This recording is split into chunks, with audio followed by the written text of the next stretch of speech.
আচ্ছা, এই ভিডিওটাতে আমরা ডিসকাস করব ইন্টারফারেন্সের সি আর ডি টপিক নিয়ে। সি টপিকে এখানে মেইনলি বলা আছে energy of a interference pattern. মানে হচ্ছে এখানে আমার দুটো লাইট সোর্স ছিল, এই দুটো লাইট সোর্স এখানে point to point actually delta X vary করে যাচ্ছে। ডেল্টা এক্স পাথ ডিফারেন্সটা পয়েন্ট টু পয়েন্ট ভ্যারি করছিল বলে আমার ফেজটাও দুটো ওয়েভ সবসময় সেম ফেজে পড়ছিল না, যে কারণে কোনো পয়েন্টে কনস্ট্রাকটিভ কোনো পয়েন্টে ডিস্ট্রাকটিভ ইন্টারফারেন্স অ্যাকচুয়ালি হচ্ছে। আচ্ছা, আমাদের মনে হচ্ছে কোনো একটা পয়েন্টে এনার্জি বেড়ে যাচ্ছে, কোনো একটা পয়েন্টে এনার্জি অ্যাকচুয়ালি ইনক্রিজ হচ্ছে, কোনো একটা পয়েন্টে এনার্জি ডিক্রিজ হচ্ছে। তাহলে অ্যাভারেজের এনার্জিটা সেটা কি বেড়ে যাচ্ছে বা কমে যাচ্ছে, কি ব্যাপার হচ্ছে? তো যে কারণে আমরা energy of a interference pattern actually study করতে চাইছি। ঠিক আছে, আমার ইন্টেন্সিটি আর এনার্জি কিন্তু আমার actually proportional. Intensity energy per unit area per unit time, এটাই হচ্ছে অ্যাকচুয়ালি ইন্টেন্সিটি। ঠিক আছে, তার মানে ইন্টেন্সিটি অফ লাইট যদি কনজার্ভ আমরা প্রুভ করতে পারি, that is energy conserve prove হয়ে যাবে। ঠিক আছে, তো ইন্টেন্সিটি মানে হচ্ছে আমার এটা রিলেশন। আমি এবার অ্যাভারেজ ইন্টেন্সিটি বের করতে যাচ্ছি, আই এর অ্যাভারেজ। আচ্ছা, I1 যে সোর্সটা তার ইন্টেন্সিটি নিশ্চয়ই ভ্যারি করছে না, একটা ফিক্সড ইন্টেন্সিটি নিয়ে চলছে, এটাও তাই। আচ্ছা, এখানে ভ্যারি করছে ইন্টেন্সিটি আমার কি কারণে? এইটার জন্য। অ্যাকচুয়ালি ইন্টেন্সিটির এই ইকুয়েশনটা ভ্যারি করছে এই cos এই ফাংশনটার জন্য। তাহলে যেটা ভ্যারিয়েবল তার অ্যাকচুয়ালি অ্যাভারেজ ভ্যালু, তাহলে এটার অ্যাকচুয়ালি এখানে অ্যাভারেজ ভ্যালু নিতে হবে। আচ্ছা, cos এর অ্যাভারেজ ভ্যালু আমরা সবাই জানি, cos ফাংশনের যে এনি cos ফাংশনের ভ্যালু অ্যাকচুয়ালি অ্যাভারেজ 0 হয়ে যায়। তাহলে এই পার্টটা অ্যাকচুয়ালি 0 হয়ে গেল। তাহলে এই পার্টটা যদি 0 হয়ে যায় তাহলে I1 প্লাস I2, তার মানে অ্যাভারেজ যে ইন্টেন্সিটিটা সেটা I1 প্লাস I2, এই দুটো যে মানে আমার সোর্স রয়েছে তাদের যে ইন্টেন্সিটি তাদের সাম কিন্তু আমরা অ্যাভারেজে দেখতে পাওয়ার কথা। ঠিক আছে, তাহলে বাস্তবে ফেনোমেনাটা দেখ, অ্যাকচুয়ালি আমরা দুটো ওয়েভ যখন আমরা তো ঘরে মনে কর তোর বাড়িতেই তুই দুটো সিএফএল বা এলইডি একসাথে জ্বালিয়ে দেখবি যে ইন্টেন্সিটি কিন্তু দুটো ইন্টেন্সিটির সঙ্গে প্রায় অ্যাড হয়ে এরকম একটা কনস্ট্যান্ট ইন্টেন্সিটি সব দেখতে পাবি। তুই তো ইন্টারফারেন্স প্যাটার্ন দেখতে পাচ্ছিস। তাহলে থিওরি বলছে আগের যে অ্যানালিটিক্যাল ট্রিটমেন্ট আমার ইন্টারফারেন্সের, সেটা বলছে দুটো লাইট সোর্স থাকলে কিন্তু এরকম ইন্টারফারেন্স একটা প্যাটার্ন হওয়ার কথা, মানে কোথাও ব্রাইট কোথাও ডার্ক এরকম একটা ইন্টেন্সিটি ডিস্ট্রিবিউশন হওয়ার কথা, কিন্তু এইখানে হচ্ছে না। ঠিক আছে, এবং আমরা অ্যাকচুয়ালি ম্যাথমেটিক্যাল ক্যালকুলেশনে বলছি যে এই দুটোর অ্যাভারেজ ইন্টেন্সিটি যেটা অ্যাভারেজ এই দুটো সামের সঙ্গে ইকুয়াল দেখি। আমরা দেখি যে একটা লাইট জ্বাললে যা ইন্টেন্সিটি হয় ঘরে, দুটো লাইট জ্বাললে আরো ইন্টেন্সিটি বেড়ে যায়, দুটো সাম হয়ে গেল ইন্টেন্সিটি। তাহলে প্র্যাকটিক্যালি আমি এই ইন্টারফারেন্স প্যাটার্নটা দেখব কি, প্র্যাকটিক্যালি হবে সাকসেসফুল হবে ব্যাপারটা। ঠিক আছে, তাহলে এখানে তার মানে সোজা কথা দুটো ইন্টেন্সিটি সামের সঙ্গে অ্যাভারেজ ইন্টেন্সিটি সেম, তার মানে এখানে কিন্তু কোনো এনার্জি ডিস্ট্রাকশন বা এনার্জি কনস্ট্রাকশন হচ্ছে না। ঠিক আছে, তার টোটাল এনার্জি কিন্তু অ্যাকচুয়ালি এই দুটো সামের সঙ্গে ইকুয়াল হয়ে গেল অ্যাভারেজ এনার্জিটা। ঠিক আছে, আচ্ছা যাই হোক, এই ইন্টারফারেন্স প্যাটার্নের এনার্জি তার মানে এনার্জি অ্যাকচুয়ালি মানে কনস্ট্যান্ট থাকে, সেটা আমরা প্রুভ করে ফেললাম। Next topic D. Topic D বলছে আমরা তো এখানে তাহলে দুটো সোর্স জ্বালিয়েও এভারেজ ইন্টেন্সিটি দেখছি, তাহলে condition for static interference or sustain ইন্টারফারেন্সের কন্ডিশন কি? তাহলে ইন্টারফারেন্স প্যাটার্নটা আমরা দেখতে পাবো কখন? ঠিক আছে, ওই ইন্টারফারেন্স প্যাটার্নটা দেখতে পাওয়ার জন্য বা স্ট্যাটিক হওয়ার জন্য বা সাস্টেন হওয়ার জন্য আমাদের অ্যাকচুয়ালি এই তিনটে কন্ডিশন ওবে করলে তবে আমরা কিন্তু সেই ইন্টেন্সিটি প্যাটার্ন দেখতে পাবো। ঠিক আছে, কেন বলে দিই, কেন একটা একটা করে কজ আমরা ডিসকাশন করব। নাম্বার 1, এই দুটো লাইটের সোর্স যে রয়েছে তাদের যে ওয়েভগুলো জেনারেট হচ্ছে তাদের অ্যামপ্লিটিউড নিয়ারলি ইকুয়াল হতে হবে অথবা ইন্টেন্সিটি নিয়ারলি ইকুয়াল হতে হবে। ঠিক আছে, অ্যামপ্লিটিউডের স্কয়ার মানে হচ্ছে, আচ্ছা ইন্টেন্সিটি নিয়ারলি ইকুয়াল মানে অ্যামপ্লিটিউড নিয়ারলি ইকুয়াল। ঠিক আছে, এরা যদি নিয়ারলি ইকুয়াল না হয় তাহলে কি হচ্ছে, আমার ইন্টেন্সিটির আমরা ম্যাক্সিমাম ভ্যালুটা বের করেছিলাম I max এর ভ্যালু হয়েছিল √i1 প্লাস √i2, ঠিক আছে, তার স্কয়ার ছিল বোধহয়। আচ্ছা, মিনিমাম ইন্টেন্সিটির ভ্যালু আমার কি ছিল? Minimum intensity i √i1 minus √i2 তার স্কয়ার ছিল, না স্কয়ার বোধহয় ছিল না, না স্কয়ার ছিল না। আচ্ছা, ম্যাক্সিমাম ইন্টেন্সিটির বেলায় আমার রিলেশন হয়েছিল অ্যাকচুয়ালি এইটা,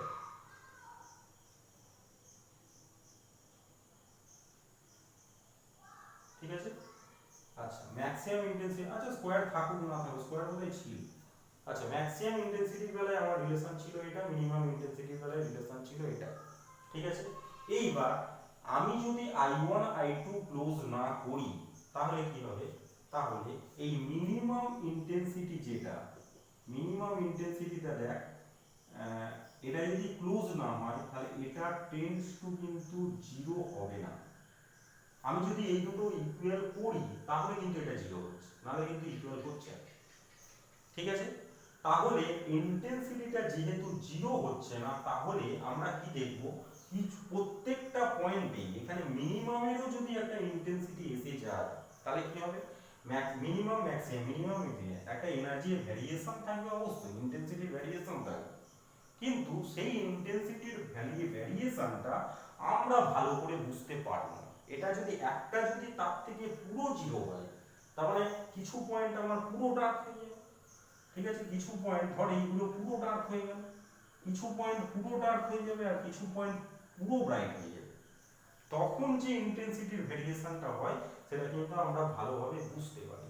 যে কারণে i1 পুরো i2 এর সাথে ইকুয়াল না হলেও যেন ক্লোজ হয়, তবে এর ইন্টেন্সিটিটা সাফিসিয়েন্টলি কমে যায়, আর সাফিসিয়েন্টলি কমে গেলে ইন্টেন্সিটির ভেরিয়েশনটা পরিষ্কার বোঝা যায়, ঠিক আছে, নাহলে কিন্তু ইন্টেন্সিটির ভেরিয়েশনটা বোঝা যায়। এই কারণে অ্যাকচুয়ালি এই কন্ডিশনটা আছে। তাহলে কন্ডিশন নাম্বার 1 নিশ্চয়ই বোঝা গেল। নেক্সট নাম্বার, এখানে দুটো source of continuous wave of same frequency. আচ্ছা, আমরা যে এখানে ইন্টারফারেন্স প্যাটার্ন করেছিলাম ওখানে ওয়েভের ইকুয়েশন দেখবি নিয়েছিলাম, একটা y1 একটা y2, এখানে ছিল a1 sin ω1t kx1, আর একটা ছিল আমার a2 sin ω2t kx2। আচ্ছা সরি, ω1 ω2 নয়, ω t দুটোই ছিল, দুটোই ω t ছিল। তাহলে দুটো আমি সোর্সের ফ্রিকোয়েন্সি ইকুয়াল করে অ্যাকচুয়ালি অ্যানালিসিসটা করে ওই রেজাল্টটা পেয়েছি। তাহলে দুটোর ফ্রিকোয়েন্সি যদি ইকুয়াল না হয় তাহলে আমার অ্যাকচুয়ালি ইন্টারফারেন্স প্যাটার্ন আমরা পাবো, ঠিক আছে। আমাদের দুটো রেজাল্টটাই তো ওমেগা ধরে, দুটো ω1 ω2 ধরে নয়, কিন্তু দুটোই ওমেগা ছিল ওখানে, ওটা ওই ক্যালকুলেশন করে, তাহলে ফ্রিকোয়েন্সি দুটো ইকুয়াল না হলে হবে না। আর এই দুটো সোর্সের মধ্যে continuous wave of same frequency, continuous wave generate হতে হবে। মনে করো একটা থেকে ওয়েভ জেনারেট হচ্ছে, একটা থেকে ওয়েভ জেনারেট হওয়া বন্ধ করে দেবে, তাহলে কি ইন্টারফারেন্স প্যাটার্ন আমরা দেখতে পাবো? পাচ্ছি না? ঢুকলো মাথায়? তাহলে two source of continuous wave আর তাদের ফ্রিকোয়েন্সি আবার ইকুয়াল হতে হবে, সেই কন্ডিশনে আমরা অ্যাকচুয়ালি রেজাল্টটা পেয়েছি।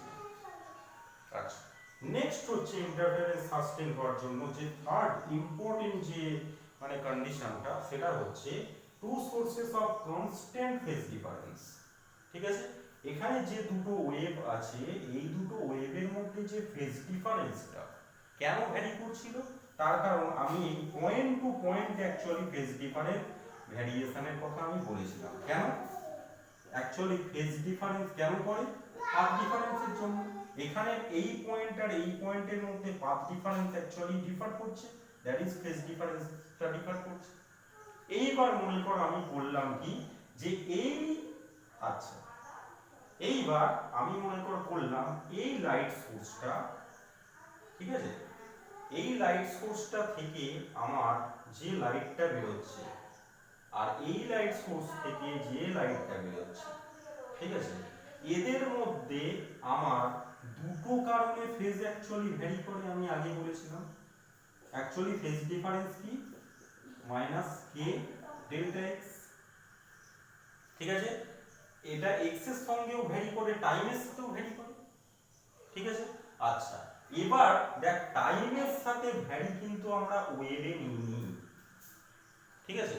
তাহলে টাইমের সাথে ভ্যারিয়েশন, এবার যদি এই দুটো সোর্সের মধ্যে টাইম ভ্যারিয়েশন, মনে কর এই একটা পার্টিকুলার পয়েন্টের কথা আমি ধরছি, এই পার্টিকুলার পয়েন্টে যদি ফেজটা আমার টাইম ভ্যারিয়েশনও হয়, মানে এই এর ওয়েভটা যে সময় জেনারেট হলো সেই ওয়েভটা অ্যাকচুয়ালি সেই সময় জেনারেট হলো না, একটু পরে জেনারেট হলো, ঠিক আছে? এইরকম দুটো সোর্সের মধ্যে যদি একটা টাইমের গ্যাপ থেকে থাকে, ডিউ টু টাইম যদি ফেজ ডিফারেন্সটা হয়, তাহলে কি হবে? টাইম ফেজের অ্যাকচুয়ালি টাইমের যদি জন্য ভ্যারিয়েশন হয়, তখন কি হবে? এই পার্টিকুলার পয়েন্টটাই একবার মিনিমাম হবে, একবার ম্যাক্সিমাম হবে। এবং শুধু এই পার্টিকুলার পয়েন্ট কেন, সব পয়েন্টগুলোতে ডিউ টু টাইমও যদি আমার ভ্যারি করতে থাকে, ম্যাক্সিমাম মিনিমাম ইন্টেন্সিটি ভ্যারি করতে থাকে, তাহলে কি দেখব আমরা? এই অ্যাভারেজ ইন্টেন্সিটিটা প্রত্যেক পয়েন্টে সেই অ্যাভারেজ ইন্টেন্সিটিটা দেখব, যেটা আমার সোর্স দিয়ে দিলে দুটো হচ্ছে। লাইটের আমরা ঘরে যখন দুটো এলইডি জ্বালিয়ে দিচ্ছি তখন দেখতে পাচ্ছি এটা কেন? ওখানে ওটা অ্যাকচুয়ালি দুটো আলাদা সোর্স দিলে তাদের কিন্তু একটা টাইম ভ্যারিয়েশন থাকবে, ঠিক আছে? এই টাইম ভ্যারিয়েশন এর জন্য যদি ফেজ ভ্যারি করে, তাহলে কিন্তু আমরা সেই ইন্টারফারেন্স প্যাটার্ন দেখতে পাবো না, ঠিক আছে? এই 3 নম্বর পয়েন্টটা কিন্তু ভেরি ভেরি ইম্পর্টেন্ট পয়েন্ট, ঠিক আছে? এবার আমি একটু ভালো করে বলে দিই। লাইট, মনে করো এই দুটো সোর্স থেকে লাইট আমার এসে এখানে পড়ছে, ঠিক আছে? লাইটের অ্যাকচুয়ালি অরিজিনটা কি? লাইটের অরিজিন মানে হচ্ছে আমার এখানে মনে কর কোনো অ্যাটম আছে, ঠিক আছে? অ্যাটমটাকে আমরা এক্সাইট করেছি, ঠিক আছে? এই অ্যাটমটাকে আমরা যখন হাই এনার্জি দিয়ে একটা এক্সাইট করেছি, এই ইলেকট্রন এই অরবিট থেকে এই অরবিটে জাম্প করেছে, এই অরবিট থেকে এই অরবিটে জাম্প করেছে, ঠিক আছে? অরবিট যখন আমরা একে একটা এনার্জি দিই, ঠিক আছে, ডিসচার্জ টিউব বা টিউব লাইটে কিন্তু তাই হয়, ওখানে একটা গ্যাস থাকে, গ্যাসের যে অ্যাটমস গুলো রয়েছে সেই অ্যাটমগুলোকে আমরা এনার্জি দিই, ঠিক আছে? বা ইলেকট্রিসিটি আমরা এনার্জি দিই, ইলেকট্রিক্যালি এক্সাইট করি। তাহলে ইলেকট্রিক্যালি এক্সাইট করে তখন এরা কিন্তু গ্রাউন্ড লেভেল থেকে হায়ার এনার্জি স্টেটে জাম্প করে। তাহলে হায়ার এনার্জি স্টেটে যখন জাম্প করে তখন এদের স্টেবিলিটি কিন্তু বেশি থাকে না, যখনই জাম্প করবে তখনই কি হবে?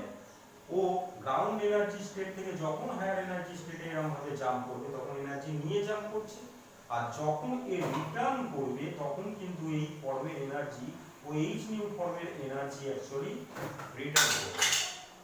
এই যে এইচ নিউ ফর্মের এনার্জিটা ও রিটার্ন করে দিচ্ছে, that is the source of light. এটা অ্যাকচুয়ালি লাইটের অরিজিন,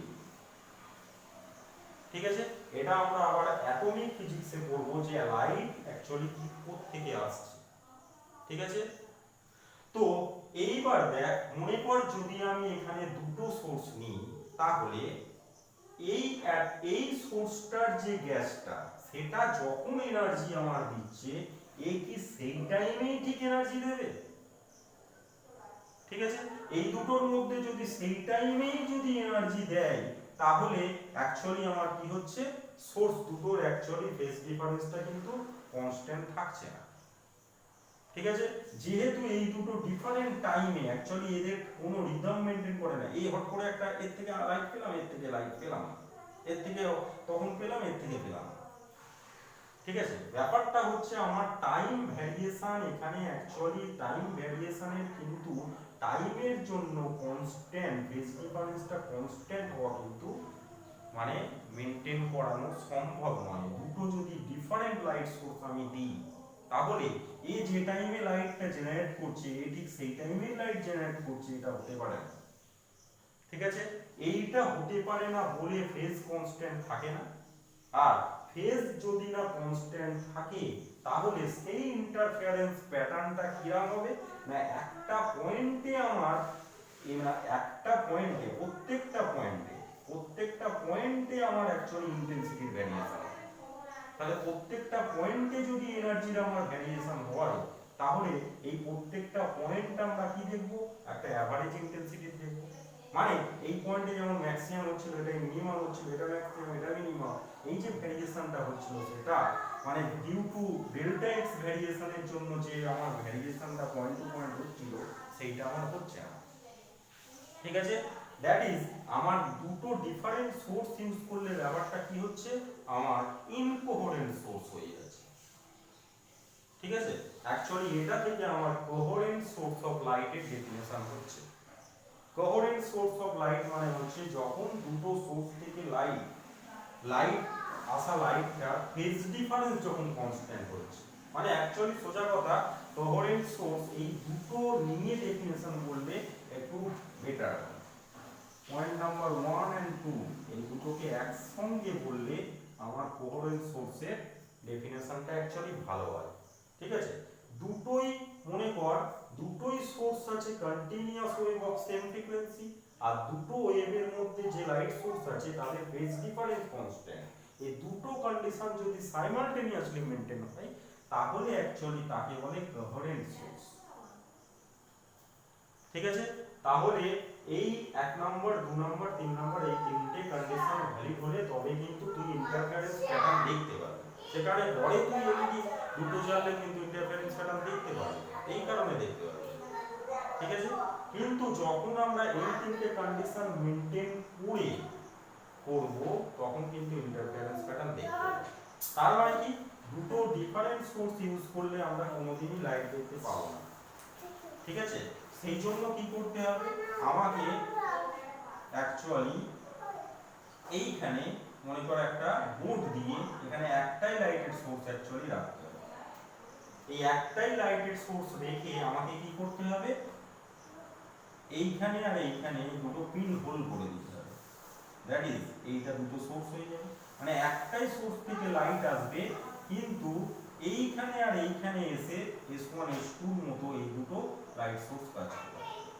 ঠিক আছে, এই কন্ডিশনটা মেইনটেইন করে আমাকে অ্যাকচুয়ালি ইন্টারফারেন্স প্যাটার্ন আনতে হবে, যেটা হচ্ছে আমরা ইয়াং ডাবল স্লিট এক্সপেরিমেন্টে এর নেক্সট ভিডিওতে ইয়াং ডাবল স্লিট এক্সপেরিমেন্টে আমরা করব।